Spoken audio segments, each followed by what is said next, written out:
Okay, once again, I think we're on number 6, our chapter. We don't call them podcasts.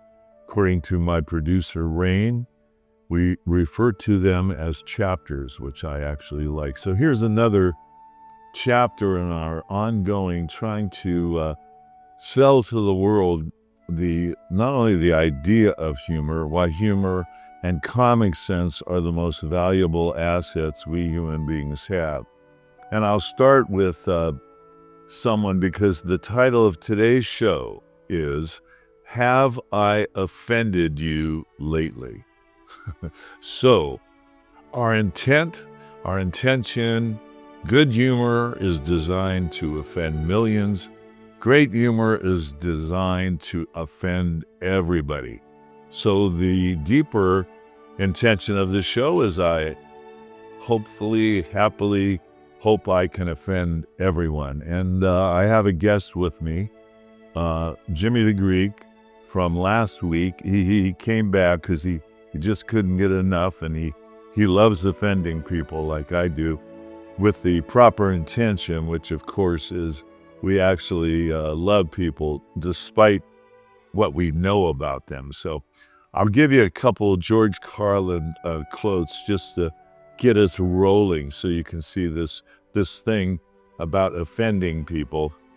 George Carlin said, "America has no sense of humor," to which I got offended. No, I know, I believe people actually do have a sense of humor. Once again, a lot of redundancy on this show. It's not about being funny. It's a way, humor and comic sense is the best way, we believe, of viewing, looking at life, and dealing with people. So we're going to tell you a couple simple stories. Have I offended you lately? I'll start very slow. The other day, I was in the market, which I do quite often, 3 or 4 times a day. I could shop in the market. And there was a very, in a hurry, anxious man. He wanted to check out, and I was in line and bagging my groceries, and he's standing on my foot. So you could say he was offending me. But I chose to use my sense of humor, as I do about 92.7% of the time. And I said to this gentleman standing on my foot in his hurry, I said, "Excuse me," with a big smile on my face. "Allow me to remove my foot from underneath your foot so I don't cause you any more discomfort." Now, the checker put her hand over her mouth. She didn't want to laugh, and the guy certainly wasn't laughing. And that's why the title of our show is Does My Smile Confuse You? Now, with Jimmy the Greek, my friend that's here, I'll tell this story and then turn him loose with stories of offense. We were at dinner at a very infamous and famous Italian restaurant. He was with his wife. I was with my future wife. Anyhow, and I'm a large person, so I had pushed my chair in. We were very much constricted, sitting at our table. In other words, I was in and doing everything properly. However, a woman that sat next to us, it's a very tight restaurant, she backed her chair into mine abruptly, so much so it got my attention. And I turned to her, and she had a glare. She was standing up. She had yet taken her seat, and she goes, "You're in my personal space." So this is our world, people. They put names on it: woke, joke, no joke, yoke. I don't care what you call it. We are looking and trying and being offended every moment of the day. So what did I do? And once again, use my sense of humor. I stood up for this woman, ate my food. I picked it up with a fork, and I said, "Madam, so I don't offend you any longer, I'm going to stand up for the duration of my meal and eat my dinner this way," just to see if she had a sense of humor. So Dimitri was there, and you got to hear and see the whole thing. I'm sorry. Yes. His other name, Jimmy It Lazrie. was surreal. I will start. First of all, I have to light out the cigarette because every time I Yeah. do a podcast with Daryl, it's surreal. The worst part is when we offend people and we absolutely do not have an idea that we did it. And it takes us years and a lot of experience to come to the point that these people we offended, they tell us the truth. And the truth is very hurtful. Yes. And this is not an example. This is a life that I've lived with my ex-wife, which I dearly loved. And we would have dinner with friends. We would have dinner with family in Europe. And after a certain time, the friends that would say, oh, we're busy, or even my family in Europe, they would say, oh, we're busy. At that time, it never hit me or her. And our routine was that we would go out to dinner with people that they were happy, that were excited to see us, that it was their weekend, it was their day off after a hardworking week. You thought they were happy to see you, right? They were happy, but when my ex-wife and I would spend half the evening arguing with each other or saying harsh words to each other, we did not realize at that time we were offending these people so much. And it came to realization that after we separated and we divorced, and I had dinner with the same people, and I went back home with my brothers and friends and relatives. Everybody said, my God, every time we were going out to dinner with you guys, we were like so nervous, we were so upset, and we were waiting for the time for the two of you to get upset with each other and offend us, because it's so selfish. When you only care about your own problems and your own relationship and your own struggles, and you're surrounded by people that love you, and you completely ignore them because all you care is about your own relationship. And it took me years to realize. Well, may I ask you, excusing me for interrupting, but this is important. How long did it take one or all of these people to step forward and tell you that was the problem before you either figured it out or somebody confessed that it offended them? And we felt uncomfortable because of it, yeah. After my divorce. And that was how long a period of time? More than 20, 30 years. Well, I mean, so exactly. There you go. So there's the insanity of how we offend one another, and we can't be truthful, honest. And you're saying these are all family, good friends.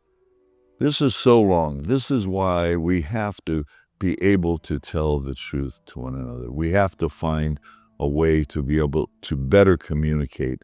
Again, I have to come back to Mr. Carlin. We're all diseased. And the disease of offending one another, especially when you're not intending to, with you and your wife, it had no intention. You were like selfishly self-absorbed in your argument, in your little world, that instead of lifting the table and interacting and maybe being more interested in your friends than your own little drama, which most people live. And this is why they have such linear lives, because we can't share and be honest with one another. And it still happens. And I will tell you, in everybody's business, in the restaurant business, in the retail business, in the healthcare business that I am, I wish that my clients or the restaurant to clients will express their feelings about being offended by your service, by your food, by your customer service, by your body language. Instead, they choose not to say anything. And by the people you offended not saying anything, you think what you're doing is perfect. Yeah. Instead of that, they slowly disappear. They don't come back to the restaurant. Yeah. They don't go out with you again. They don't go back to your healthcare office, Yeah. or they choose to write a review, or they choose to say something negative to their friends. And I take responsibility for the people that I have offended, but the people that I have offended, they have a responsibility to the society to express themselves, to say, hey, to call me, like you call me, Daryl, and I call you too. Yeah. And this is what makes better relationships.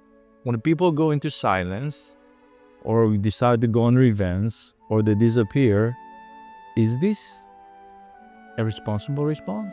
Well, no. Okay, so let's take the two little incidents, the little stories.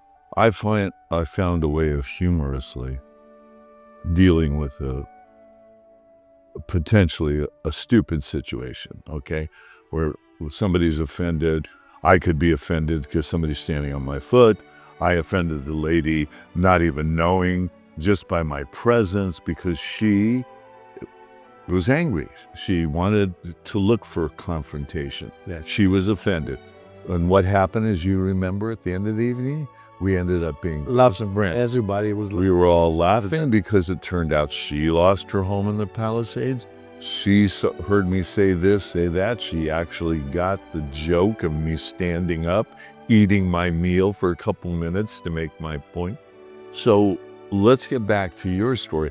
There are ways to use humor to diplomatically deliver a message. Hey, let's say you and your wife are having one of your little dramas, and one of your friends, any one of them, could have said, oh, why don't you guys just continue fighting? I'm going to buy you a pair of boxing gloves for your next birthday. You see what I'm saying? There's my brother said. exactly. There's so many humorous ways to say things. Just be a little more creative, take a pause, hesitate, and go, Dimitri, I love you. What do you guys, you want a solution so you can just beat the shit out of each other? And No, we never did that. and we'd have so much more fun at the dinner table resolving so you can continue to see these friends. And this goes on and on and on. That's what I love about sports. It's yes, it is. And you're right. And sometimes in my office, when my patients haven't come back for a long time, and I know somebody probably they were not happy about something, and they finally return. I look at them and I said, "My God, have you been away for 2 years? We haven't seen you. Have you been cheating on us?" And immediately they start laughing.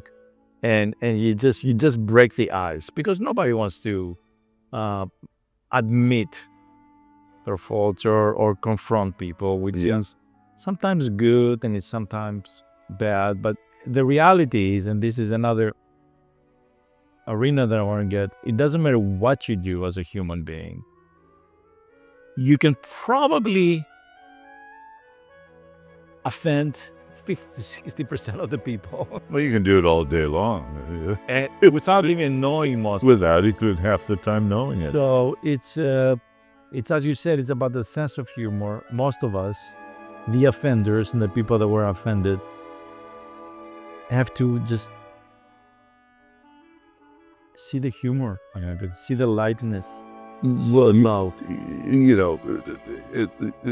You found a way to break through that by saying, "What's the matter? You don't love me anymore. You haven't been coming around as my patient." And to have a doctor say that to a patient, something that, because most doctors, in fact, boy, talk about offending me. I grew up with doctors, and especially now with computers, and this in the medical field that you're in. They just come in, stare at their computer. I had a doctor just recently, okay, because I've had every sports injury there is. He just came in, stared at his computer, stared at the x-ray, just never looked at me. And he goes, He's hitting the computer. No personal interaction. No, that's what I mean about we're offending more and more. We're offending, finding ways to offend one another. We're trying with this show to make an impersonal world personal, but personal in a healthy, happy way. And humor, and that having a mindset where you have to be a little more inventive, a little more creative, and a little more forthright. It's like the other day, I used a title that was in one of my stupid books. Braden and I were having a little thing, and this is my love interest. And we all know, you and I joked about it, I think, last week on the show, a gay guy with all the supermodels and all the girls I was around, the gay guys could say, oh, your hair looks like shit, your clothes look like shit. But you and I, oh, we got to be very careful. But I still say, Well, no, that's you. I'll say, I can't get away. right, see, but you can, you're gonna go out with me. I love you so much. I respect you so much. I don't want you to go out looking like this, and put something else. And I would hope that my girl that says the same thing to me. Well, that maybe it takes a little work, but I prefaced it with looking at her and I go, may I be partially honest with you? I mean, I had to protect myself because I didn't know how she was going to respond to it. So, especially when you're new in a relationship, maybe You were letting fear rule your. I didn't want to go around that down that road, but it's always about intention. And what we're trying to convey with the humor, most people could tell if you're coming from a point of view where you're trying to offend them, where you're trying to hurt them. So what I say at the beginning of the show, I hope we can offend the entire world, because the human race is a disgrace. George Carlin said we're all diseased. So when a great comic says something like that, he's putting up the red, come on, guys. Humor, great comedy is mirroring back to all of us who and what we are.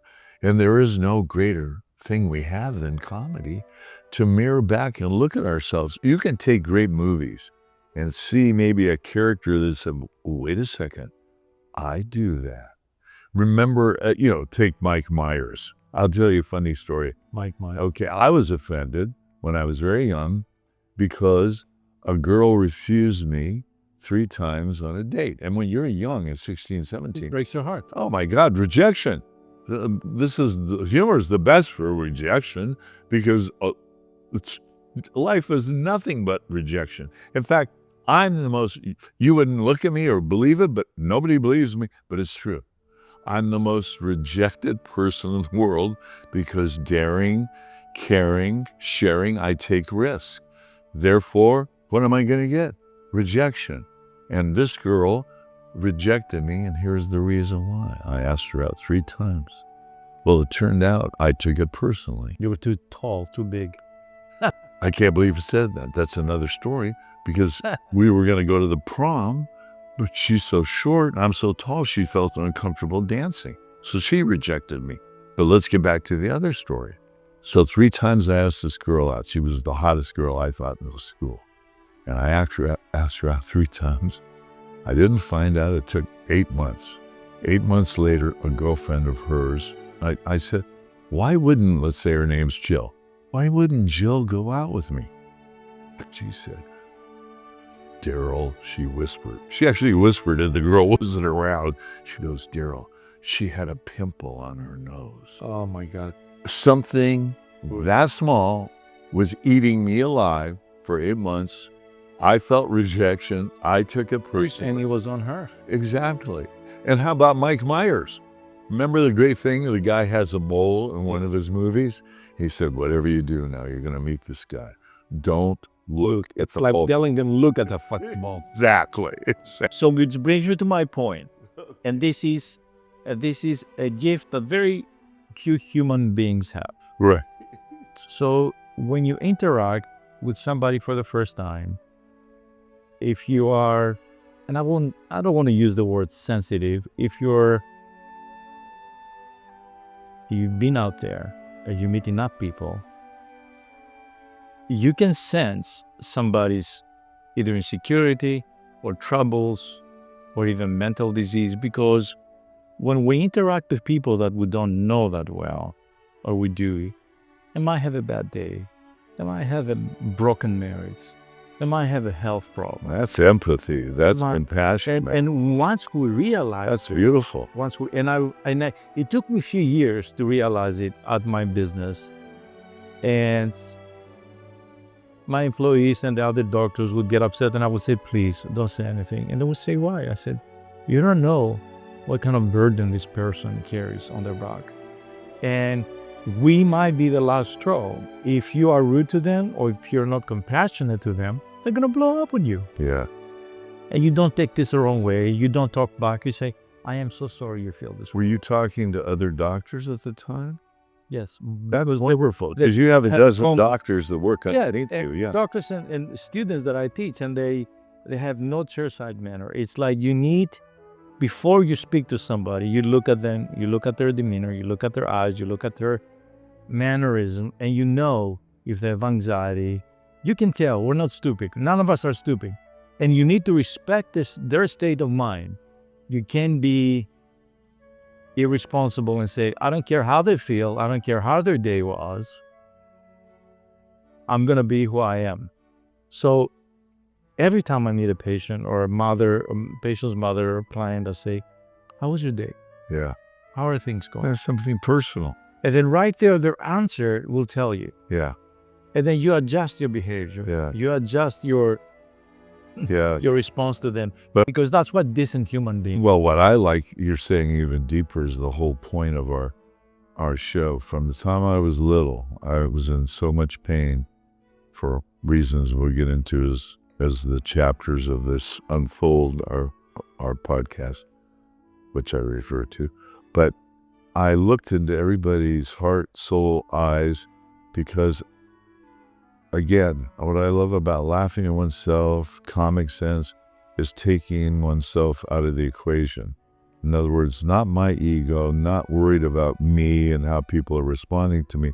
But when I look in people's, just like you were saying, I can see and feel their pain. And that always reminds me, which really helps. Because let's say I had a shitty day. So instead of bitching and whining, complaining about my day, if you start to really listen and put yourself in the other person's story that they're telling you about their pain or whatever they want to talk about, all of a sudden it's off of you and everything evaporates. And I also I gained a lot of strength.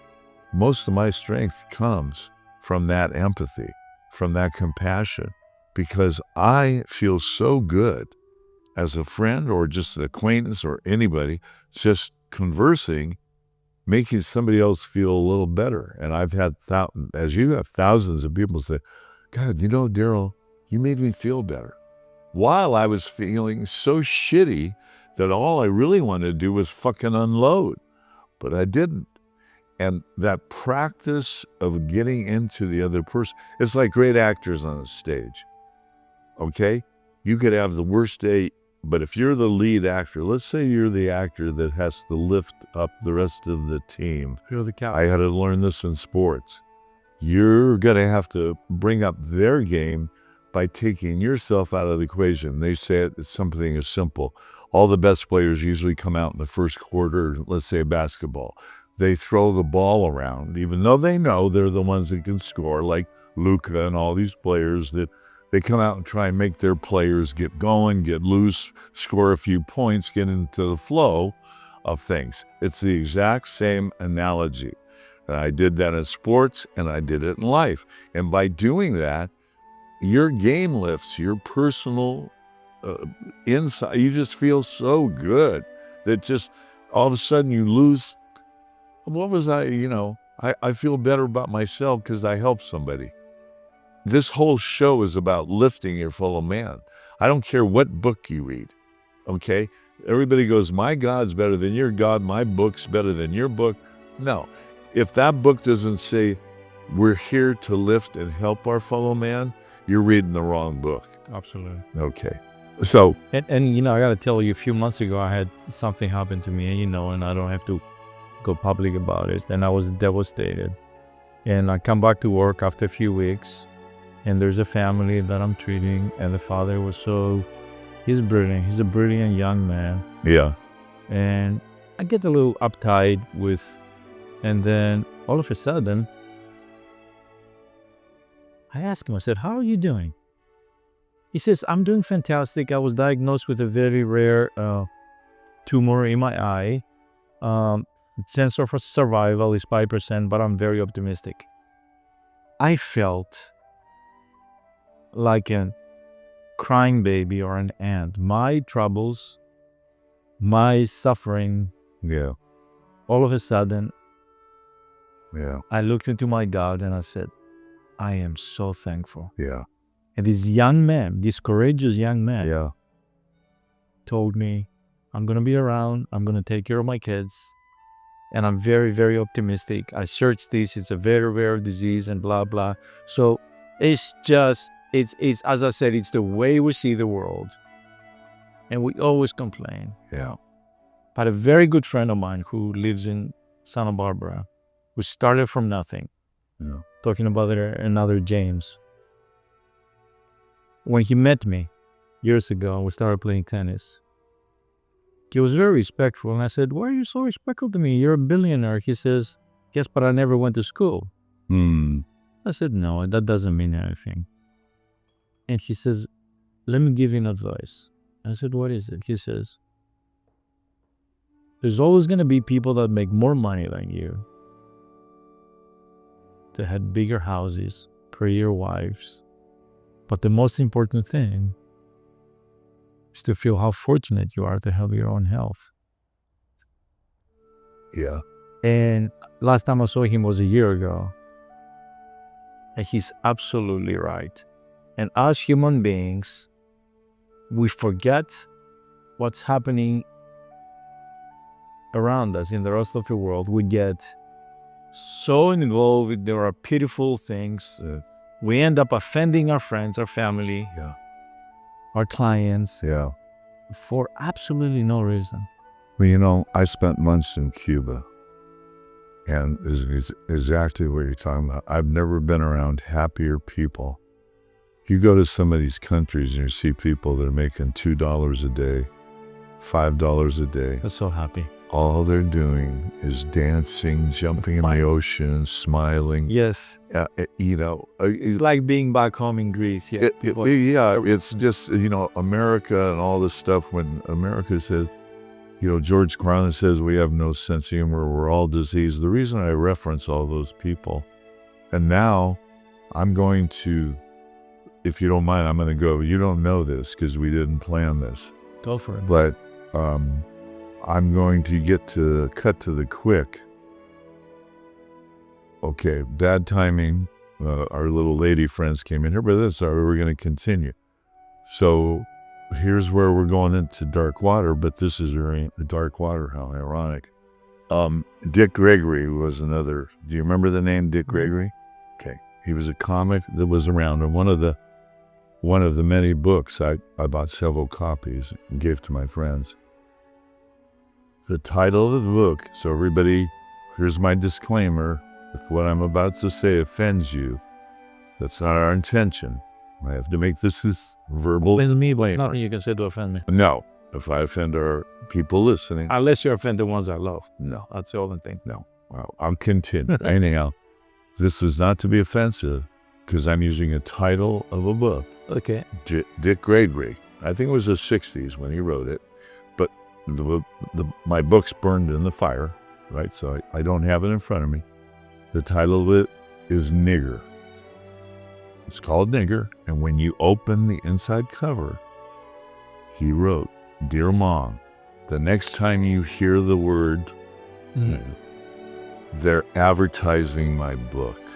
Oh my God. That is how he used comedy and humor at that time. And the turmoil that was going on. And we've only gotten worse.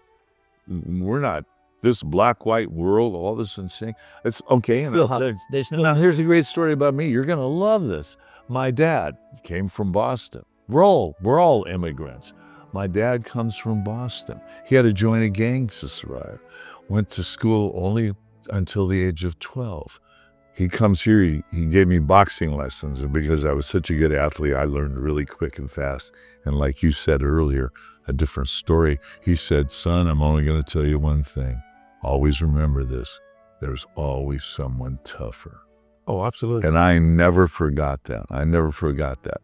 And it's stuff like that that just stays with you, where you realize, you know. And I have to tell you a story about using that title. My biggest. But let me finish. This is the best part. So there's always somebody tougher. And then he said, because we're Italian descent, and he just got off the boat, as they say, even though he's from Boston.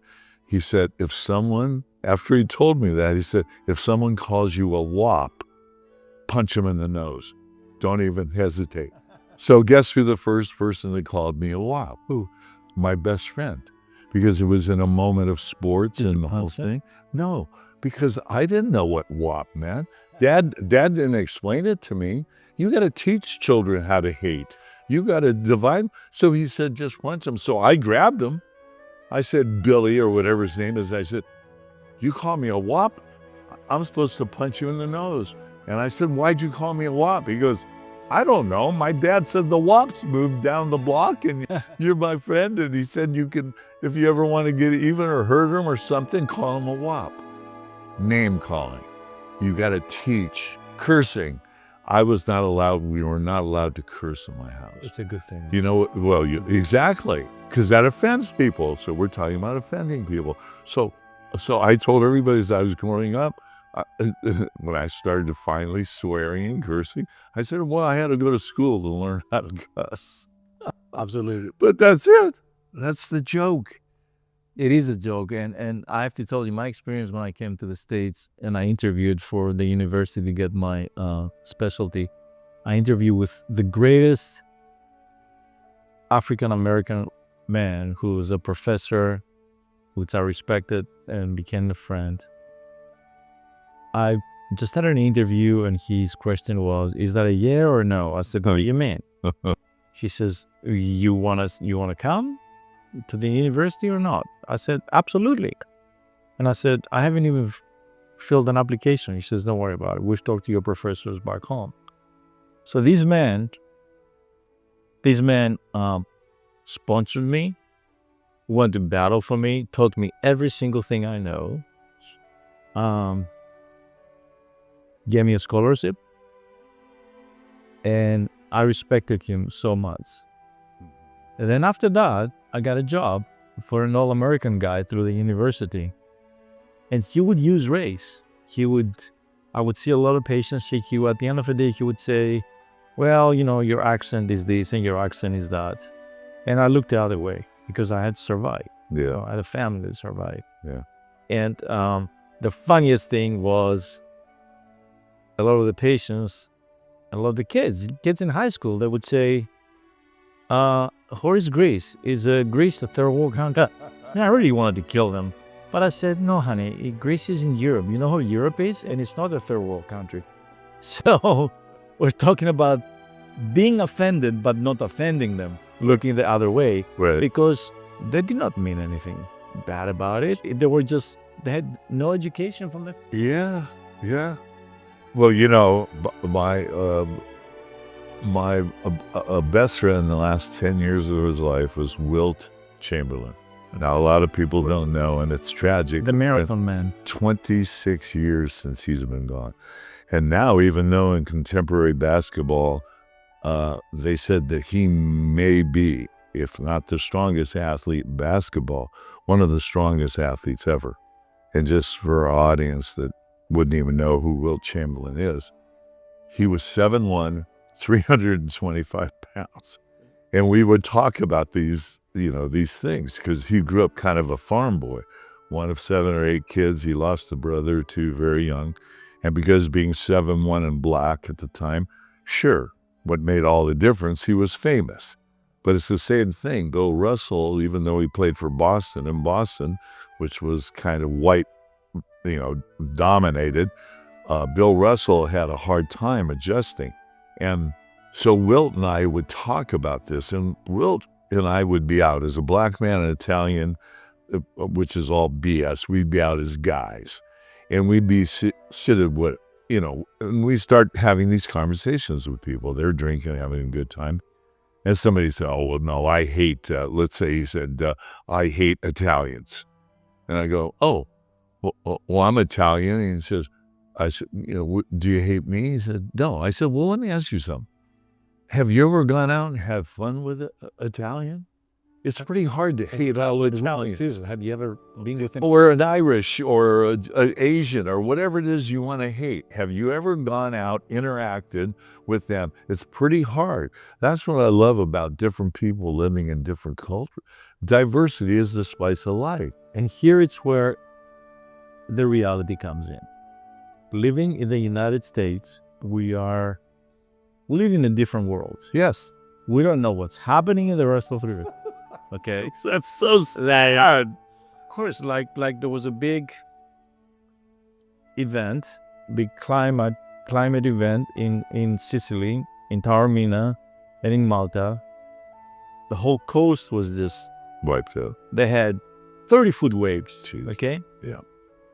but I would go to the point. I'm going to go to the point I'm trying to make. If you live in New York, if you live in Paris, if you live in Athens, if you live in London, people say things the way they are.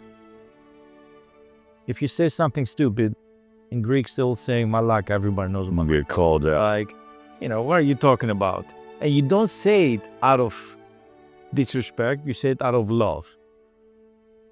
And if a lot of people that were raised in America were there, they'll be like, my God, he's offending me, he's raising his voice, why he's talking like this, I'm uncomfortable, this is another world that they like to use here. And Yeah.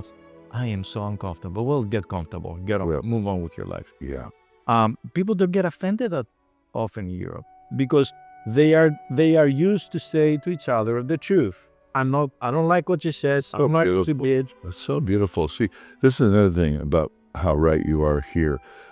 Part of the impetus for me with this comic sense being the most important thing in humor is we have gotten so good at being lied to, so good at lying to ourselves, and so good at lying to everyone else.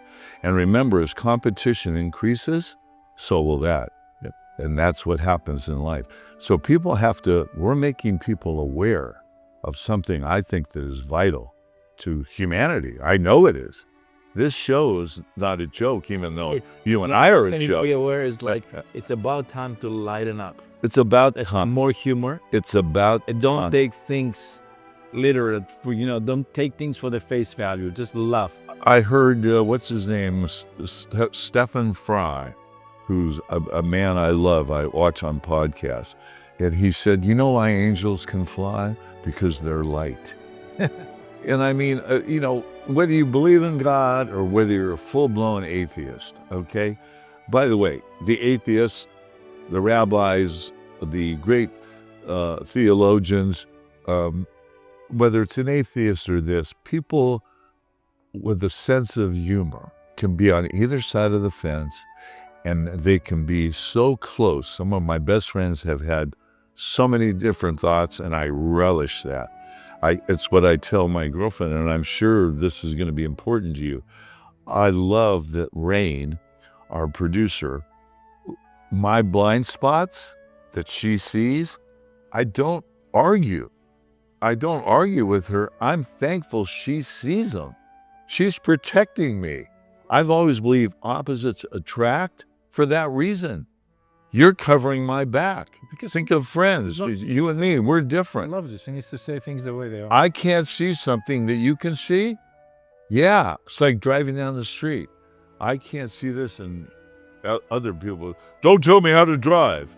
No, if you see something, I'm about to hit a car, You call it. open my eyes up and call it. But talking about the sense of humor, some of my employees years ago, I realized when I would work on patients, they would make fun of me because I was balding a little bit. And and then I got a glimpse of it, and instead of getting mad, I started laughing so bad. Oh, they're jealous. Your hair. And it was still a joke. It's Yeah. he's balding. Yeah. His this and that. And it's just, there's nothing better than just Well, since I'm bald, may I tell you, in my late 20s, everybody, this is it's fascinating about what you said. All your friends will tell you you're going bald even before you may notice it. It seems you can see your hair's getting thinner, but they can't wait to just share that information with you. And I go, you know why I shaved my head? So people could get a better look at me. Again, You can have fun with anything. It's so stupid. story about offending. Years ago, there was a pediatrician that I used to refer a lot of patients. He was the nicest guy, but he was very obese.